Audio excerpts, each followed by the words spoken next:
Well, really, it's a very good question. I suppose it's something I could talk about for hours on end, but float fishing is something that I got into when I was sort of 5 years old, like through my dad and my granddad, and it's never really gone away. You know, it's just, I think it's just that magic of seeing the float go under and never quite knowing whether it's one of these or it's one of these.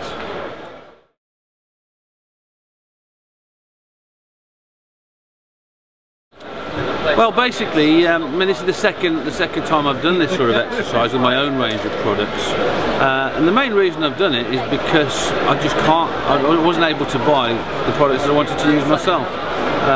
Yes, there's loads of floats in the tackle shops, but if you can't find what you want, you end up making it, and bit by bit other people wanted to buy what I made, so a company was born from it.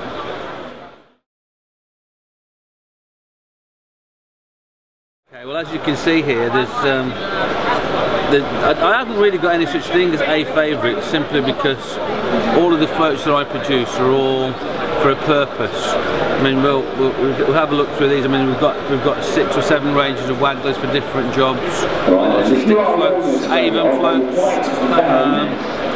So I always say to people, if you've got one favourite float, the best thing you can ever do is break it in half and throw it away, because you should never have one favourite.